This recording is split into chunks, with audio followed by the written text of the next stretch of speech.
आता आपण बोलूया काटोल तालुक्यातील पारशिंगा गावामध्ये वार्ड क्रमांक 1 आणि जे मुख्य म्हणजे अशी व्यवस्था आहे या गावातील मी तुम्हाला दाखवतो आहे.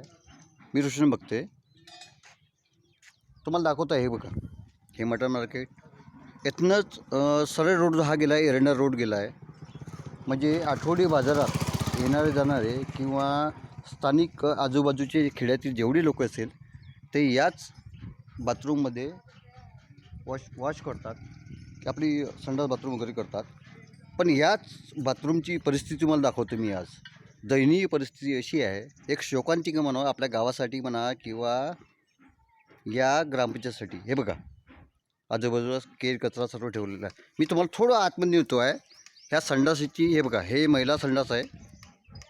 महिला संडास तुम्हाला दाखवतो आहे. स्वच्छ भारत स्वच्छ अभियान हा नारा मोदींनी दिला, पण याच मोदीचा नाराचा तोडपाय करून कशी होते मी तुम्हाला दाखवतो आहे. हे बघा, आता आपण सध्या आतमध्ये जाऊया. हीच परिस्थिती आहे बघा. हा संडास बघा, दयनीय परिस्थिती आहे.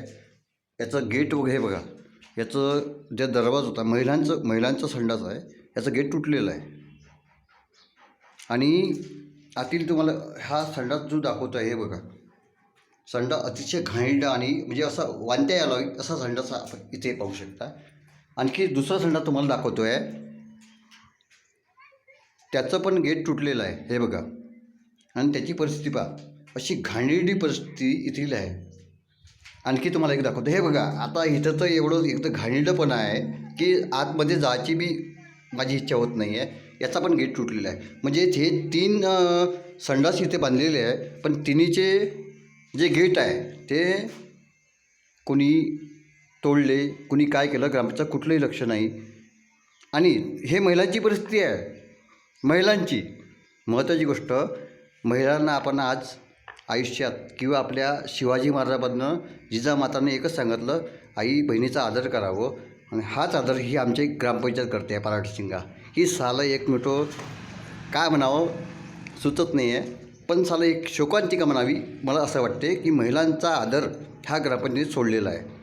आणि वास्तविक पाहता या ग्रामपंचायतमध्ये सर्व महिला सदस्य जास्त आहे, आणि त्याच महिला याच वार्डातील 2 महिला यावर लक्ष देत नाही. ही साली एक त्याच्यापेक्षाही मोठी शोकांतिका आहे. थांब, आता मी तुम्हाला लगेच दाखवतो आहे. एक पुरुषाचा जे संडास आहे त्याचंही तुम्हाला दाखवतो आहे, आणि जे टंकी वगैरे आहे तो तुम्हाला दाखवतो आहे.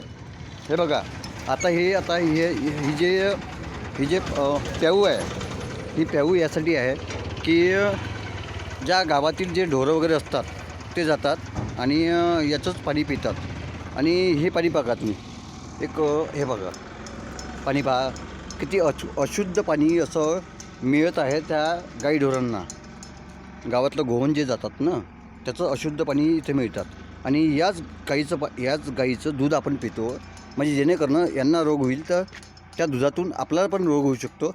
हेच माझी एक नम्र विनंती आहे की ग्रामपंचायतीने यावर टाक्यावरसुद्धा लक्ष द्यावं, ही माझी नम्र विनंती आहे. मी सध्या तुम्हाला आणखी दाखवत आहे, एक गोष्ट दाखवत आहे. हे बघा, आता हे पुरुषाचं शौचालय आहे बघा, आणि याची परिस्थिती तुम्हाला दाखवतो. हे बघा, आता तुम्हाला आतमध्ये थोडंसं नेतो आहे, या थोडंसं. हे बघा इथचे घाणेरडे, साफसफाई काहीच नाही. हे बघा बरं, हे बघा, अतिशय घाणेरडी अशी परिस्थिती या शौचालयाची आहे. हे बघा, संडास बघा, साला आतमध्ये जायची इच्छा होत नाही. हे बघा, असा संडास. आणि याचे पण महिलांसोबत याचे पण दरवाजे गायबच आहे.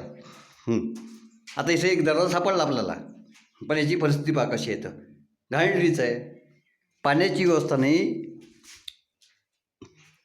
याची दरवाजाची व्यवस्था नाही. महिला कशा इथे यावं हाच एक महिलांचा प्रश्न होता. थांबा, आम्ही थोडंसं तुम्हाला आणखी दाखवतो आहे. हे बघा, बाहेरून दाखवतो आहे, पहा परिस्थिती. हे शौचालय ग्रामपंचायतीने बनवलं, हेच शौचालय. आणि हे गुरांसाठी ठेवलं टाकं, आणि ते महिलांसाठी तुम्हाला दाखवलं आहे. आणि हे दाखवलं तुम्हाला कोंबडीचा बाजार बघा. म्हणजे यासाठी कोण जबाबदार, हीच मागणी एक करतो आहे या गाव. हे बघा तुम्ही स्वच्छ दाखवतो. हे बघा, स्वच्छ गाव, सुंदर परिसर, शौचालय करूया वापर. याचा अर्थ म्हणजे काय, ही मोदीचं पॅटर्न होतं, पण मोदींनी वास्तविक पाहता ही रुजवलं काय गावामध्ये एक पाऊल शौचालयाकडे असं पण लिहिलं आहे, पण हे पाऊल लागलं का शौचालयाकडे असं मला वाटत नाही. त्यामुळे ग्रामपंचायत याला सर्वस्वी जबाबदार आहे असं मला वाटते, या नागरिकांना वाटतो आहे.